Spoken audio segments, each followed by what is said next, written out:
I originally had an extraordinary appearance, but in order to avoid being chosen to enter the palace as a palace maiden, I went to great lengths to tarnish my own image, making myself appear vulgar and unattractive. When the eunuch saw me, he waved me away with a disgusted look, telling me I couldn't enter the palace and ruin the emperor's eyes. Seeing that my goal was achieved, I happily prepared to leave with my maid. Unexpectedly, the scheming woman, in order to highlight her own beauty, bribed the eunuch, insisting that I be allowed to enter the palace to serve as her foil. What she didn't know was that the woman everyone despised was actually the emperor's beloved wife for many years. Years ago, I had replaced someone else's identity and stayed by the emperor's side, going through life and death with him until he ascended to the throne. When he was about to make me his empress, I fled the palace in the middle of the night to avoid the crime of deceiving the emperor. The emperor searched for me for 3 years, but 3 years later, I was brought back home by my biological father and was once again forced to participate in the selection. To prevent the emperor from recognizing me, I had to continue tarnishing my image. But when the emperor saw me for the first time, he actually remembered his beloved wife. So he approached me, but my disfigured appearance startled him. I silently prayed that the emperor wouldn't recognize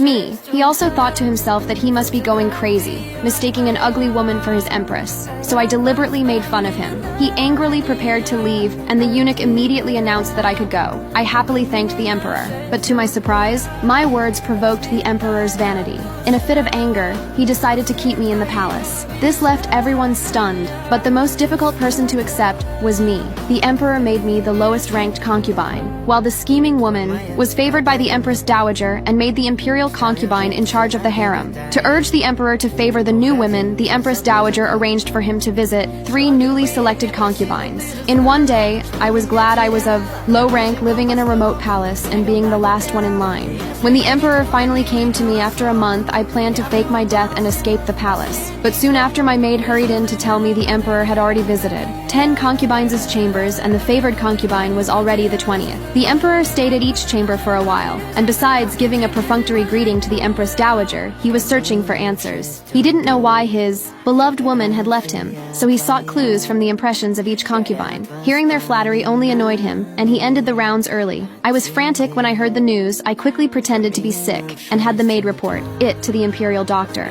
So the emperor went to the scheming woman's room to make sure she kept the emperor's attention. I immediately sent a message telling her not to wear blue clothes or a plum blossom hairpin and to prepare for 2 possible outcomes. Then I confidently prepared to bathe and sleep. But the scheming woman misunderstood, thinking it was a ploy to fight for the emperor's favor, and deliberately wore blue clothes and a plum blossom hairpin. When the emperor saw her outfit, he immediately confined her to her palace for a month. Even after the emperor angrily left, the scheming woman still didn't know why he was angry. It wasn't until the maid stopped the eunuch and asked that she learn the reason. It turned out that the eldest princess had once worn the same clothes as the scheming woman and had been harmed by the rebels, and the plum blossom hairpin was the eldest princess's favorite ornament. They finally realized that everything I said was true. Seeing that the emperor still hadn't visited my palace, the scheming woman didn't want me to gain favor, so she bribed the eunuch to frame me. She ran to the emperor and accused me of doing immoral things inside the hall. However, at that moment I suddenly smelled something unusual. The next second, my maid collapsed to the ground. Unbeknownst to her, I came from a military family and immediately tied up this fake eunuch before I could interrogate the mastermind behind this. I heard that the emperor had arrived. I immediately panicked, knowing that everything would be exposed, but unexpectedly, the black carbon powder was almost gone. The scheming woman took the opportunity to mock me, saying that since the emperor had arrived, I hadn't come out to greet him. Her words constantly stirred the emperor's doubts. Seeing that I was about to be embarrassed, the scheming woman eagerly waited for the show to unfold.